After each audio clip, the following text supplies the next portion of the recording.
And now, Peter Paul Mound's Almond Joy and Cadbury Chocolate Bars presents Alien Worlds. Slowly rotating at the edge of deep space, 1,000 kilometers beyond the atmosphere of 21st century Earth, is the Arthur C. Clarke Astronomical Observatory, Starlab.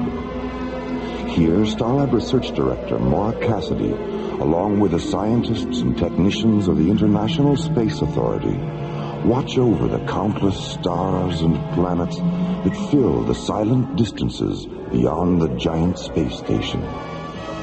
This week, the men and women of Starlab encounter the terrifying dissonance of Death Song on Alien Worlds.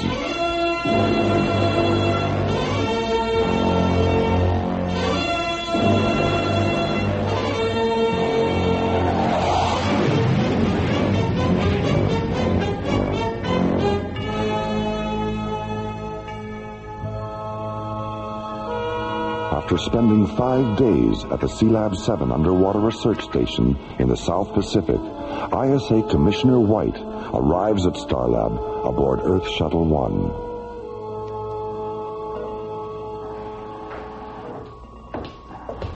Hello, Maura. Jerry. Hi, Commissioner. Hello, Commissioner.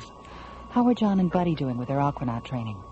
They'll be in Sealab 7 until Friday. Then they move to the Baltic for 10 days in the Soviet Aqualab complex at Chilenka. They like being underwater so much you'll probably have to keep them in your aquarium when they get back. Figures. Starlab, can you hear me? This is Starlab. Please identify yourself. We are Zeta and Lizzie, two Optimon physicians from the planet Aragon. Please give us sanctuary. What's your situation? We are being pursued by a hostile renegade spacecraft, which has already damaged our ship. If you don't give us sanctuary, the renegade will destroy us. Get a visual scan on them, Jerry. Right. There it is. My God, it's enormous. Starlab, this is Whitney again. Did you understand our last transmission? Be careful, Jerry. That ship doesn't look damaged to me. Withy, we have your spacecraft on visual as a large corrugated black disc with red, yellow, and green markings. And we see no sign of damage.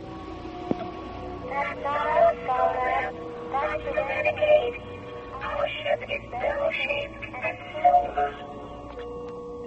There it is. Lower left-hand corner of the screen.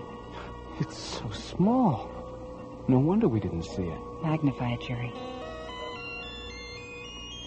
Jeez, look at that. The hull's full of cracks all the way down to the tail fins. Open the emergency docking bay, Jerry. Right. Withy, guide your ship toward the docking bay that's surrounded with flashing red lights, and we'll take you aboard. Thank you, Starlab. Thank you.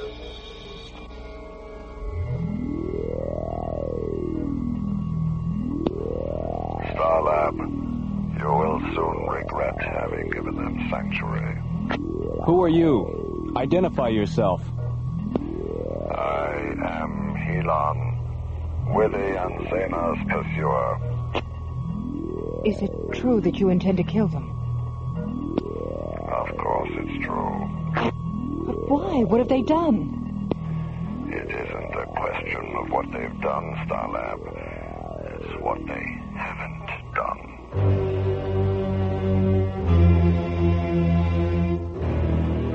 Alien Worlds will continue. This woman's sorry for keeping you guessing. You never know what I'll do.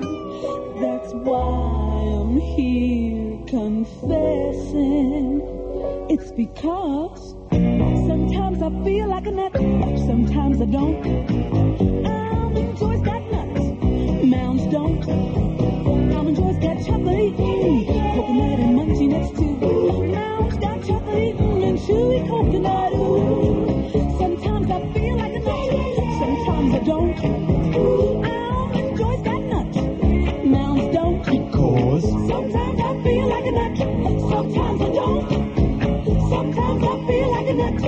sometimes I don't.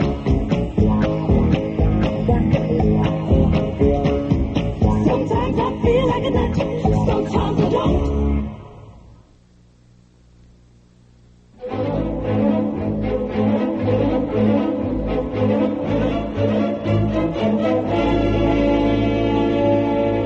Alien Worlds continues.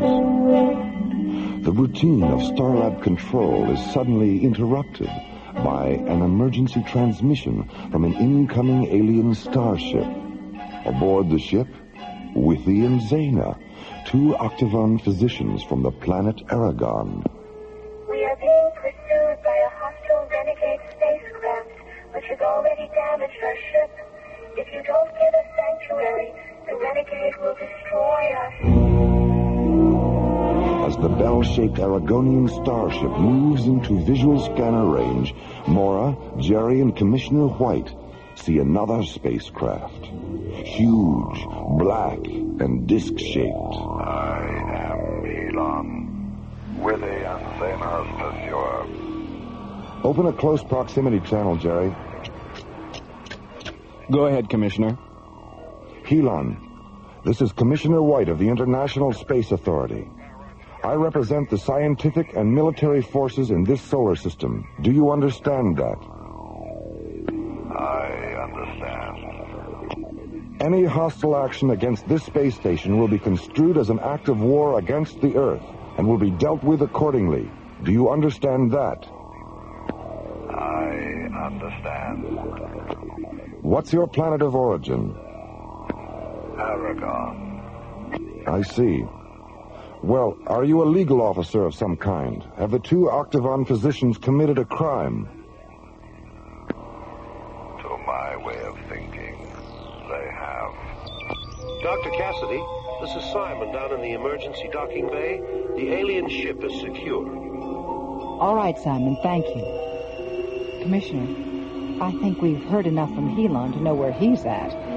Let's put him on hold and see what the two physicians have to say about, whatever this is about. Helon, stay on this frequency and I'll get back to you. I need some time to think about what you've said. Of course you do, Commissioner. And then you'll need time to conspire with Withy and Zena against me. And then there will be no more time, Commissioner. The last thing you'll hear is the sound of your own screaming.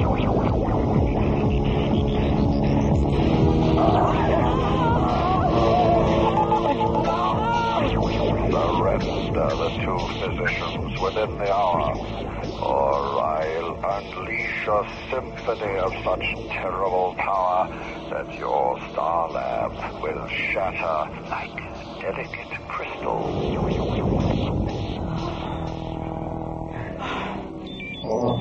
Dr. Cassidy, Simon again. The two aliens have come out of their ship. Bring them to my quarters right away, Simon. Let's go, Commissioner.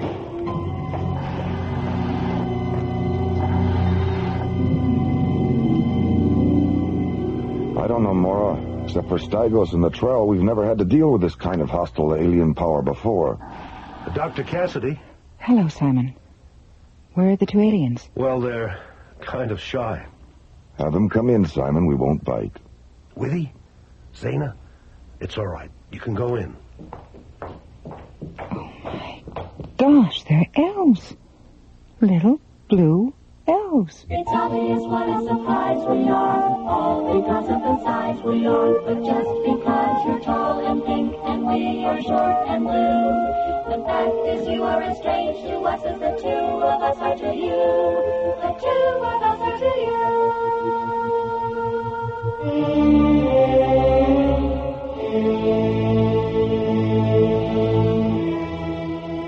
2 kilometers beyond Starlab, Helon enters the audiogenic spectrum chamber of his slowly orbiting ship. He touches a bright red jewel near the entryway. The gleaming black metal floor slides open. Then something begins to rise up out of the opening. Something massive and angular and dark. a nightmare construct of polyphonic drone generators and ultrasonic inverters, thick spiraling amplifier coils, and blood-red keyboards. Helon's death song synthesizer, the Cathedron. My beautiful Cathedron, my phantom self, my soul. Soon we will hear their voices dying amid the music of an unexpected destiny. Elon, it's time. Time? Time for what, Cataract? My infusion. It's time for my infusion. I just gave you a death song infusion, Cataract, a few moments ago, up in the communications chamber. No, you didn't, Elon. That wasn't my infusion. That was the premonition adagio you transmitted to Starlab. It was? Yes, of course it was. Forgive me, Cataract. Perhaps we should share an infusion. Memory distortion is one of the primal symptoms of death song withdrawal. Yeah, yes, of course, an infusion. Here, Cataract, help me with the anthem injectus. With pleasure.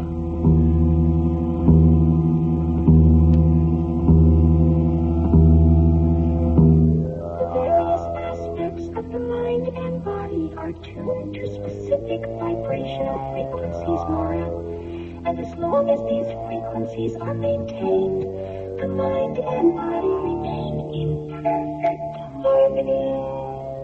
Illness occurs when certain vibrational frequencies shift out of phase. When that happens, we use these octavons to reharmonize the retrograde frequencies. This restores the mind and body to their proper balance. We don't treat the disease that has no body. We treat the body that has the disease. I wish Dr. Rossiter were back from Kronos. She'd love this. Zaina, you said that Helon was once an Octagon physician. What changed him? There was a thermal accident at one of our laboratory outposts. Helon was sent to treat the injured. His sky machine malfunctioned and crashed in an ice forest on the edge of Aragon's polar frontier.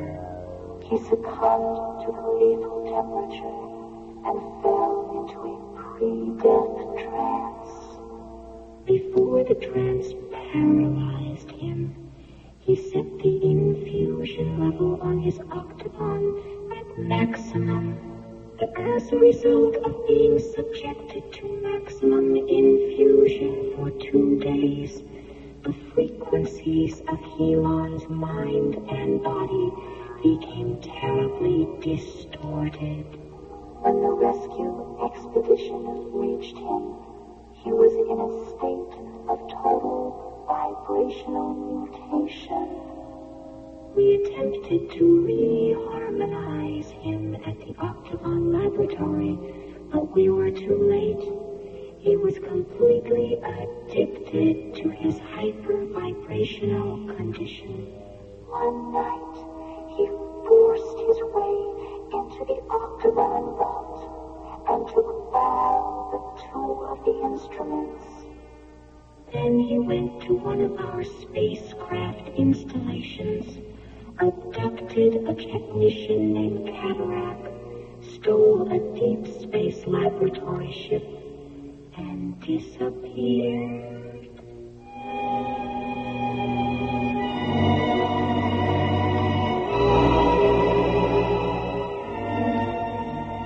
Helon, when Withy and Zaina are dead and their octavons are interfaced with the Cathedron, where will we go? What will we do? We will wander from galaxy to galaxy, exploding the stars with death song. I see crescendos of light and sound that sweep to the far corners of the universe. Death song. Bright comets will swirl and dance against the fiery coronas of eclipsing suns. Death song. Planets will vanish in screaming disintegration. Death song. Raging through the silence, transforming it into deafening articulations of infinite majesty. Death song. Death song. Death song.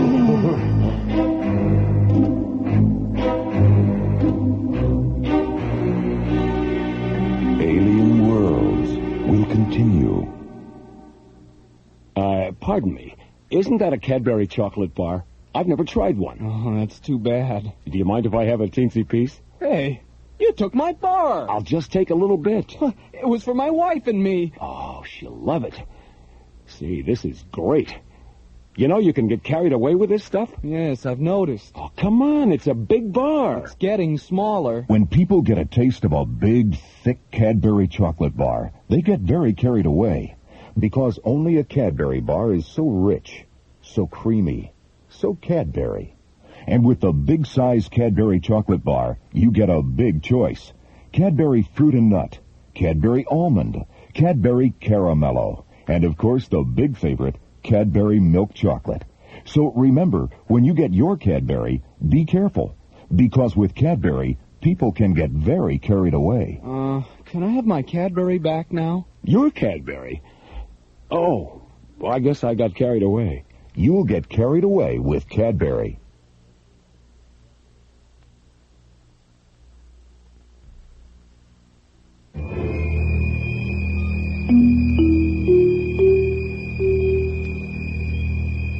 Alien Worlds continues. 2 kilometers beyond Starlab, Helon's huge, black, ovaloid spacecraft continues its slow, concentric parking orbit. In the ship's autogenic spectrum chamber, Helon sits before the blood-red multiple keyboards of the Death Song Cathedron. Cataract, go into the communications chamber, contact Commissioner White, and say this. My ship will orbit 6 more times. If at the beginning of the 7th orbit, Withy and Zena have not surrendered, Death Song will take the lives of every multi-vibrational organism aboard Starlab. Yes, Helon.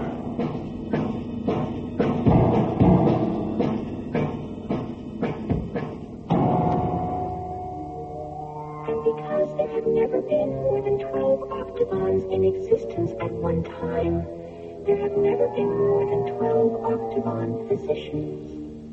12 physicians for an entire planet? 12 are enough, Mora.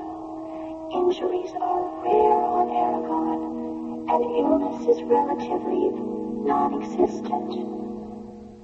What was Aragon like before the octagons were created?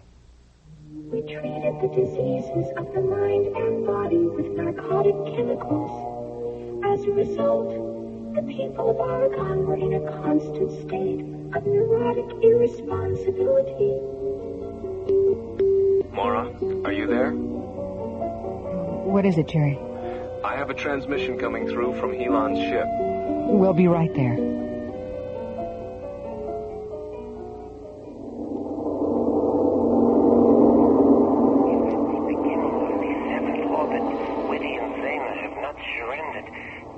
Will take the lives of every multi-vibrational organism aboard Starlab.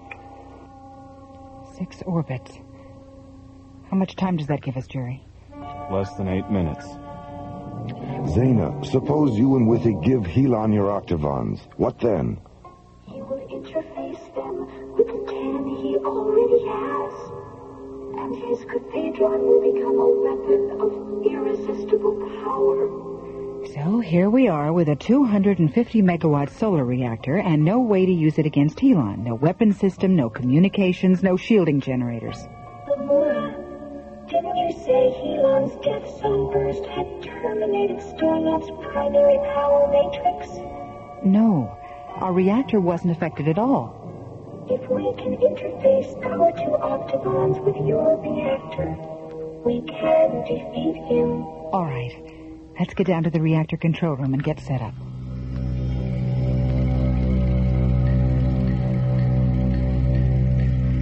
time do we have, Jerry? 1 minute, 30 seconds. Helon just started his 5th orbit. Withy, what effect will this have on Helon? He will die. Die? But you said you wanted to help him. Taking his life is the only way that we can recall him to life, Laura. Our octagons will terminate him and then infuse him with the frequencies of his earlier life. How will you know if you've been successful? His voice, Commissioner. You will hear it in his voice. Harmonize the octagons, Zena, and tune for maximum pulse inflection. Harmony achieved, Lee. Engage the primary and ancillary subarticulations. Multiphonic articulations are in cadence. Cross-link reactor output subterminals, Jerry. Subterminals are in phase. Maximum quantum injection now.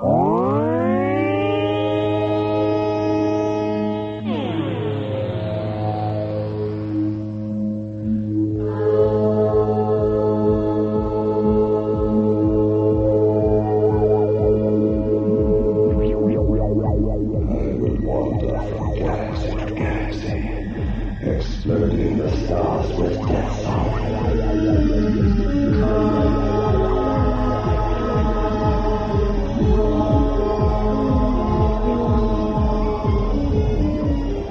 I say crescendos of light and sound will penetrate to the far corners of the universe. Death song.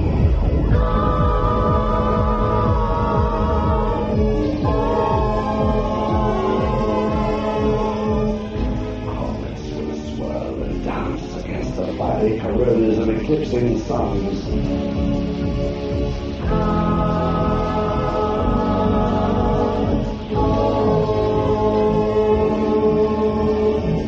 Death song. Death song. Death song.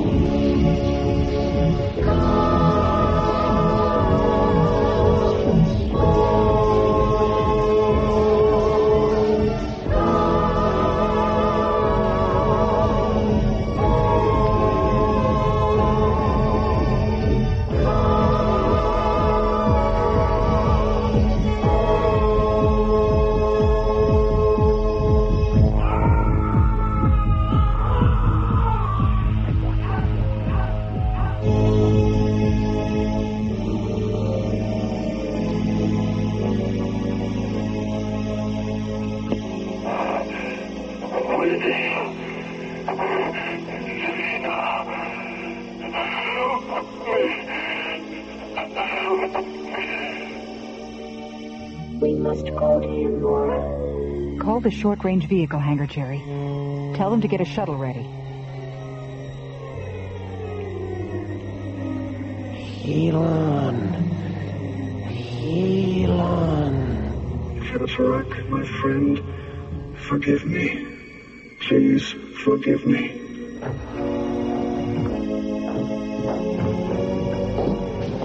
Willie, Zena, Cataract is dying. Attend to him, Zena. Don't try to stand, Elon. Lie still. Rest. Cataract will live with you. But we must reharmonize him quickly. Is there anything we can do, Zena? Go to the shuttle and get our octagons.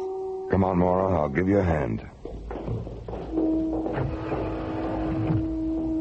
Lady, Zena, thank you for calling me from the darkness.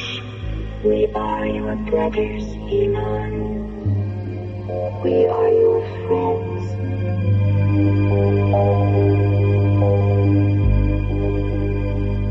We are the spectrum travelers, enemies of darkness, seeking ourselves in the many colored winds that lie.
Death Song was based on a story by Ken Ross and written by Ron Thompson, and starred Linda Gary, Roger Dressler, and Corey Burton, with special guest stars Larry Moss, Joe Baker, Michelle Goodman, Lindsay V. Jones, and Tony Walters.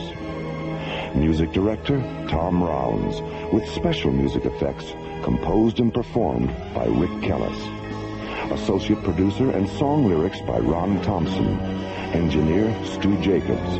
Assistant to the producer Jim Cook. Technical consultant Peter Sky. Alien Worlds was created, produced, and directed by Lee Hansen and is distributed by Watermark Incorporated. And so until next week, this is Roger Dressler inviting you to join us for our next adventure, The Infinity Factor, on the elsewhere and elsewhen of Alien Worlds.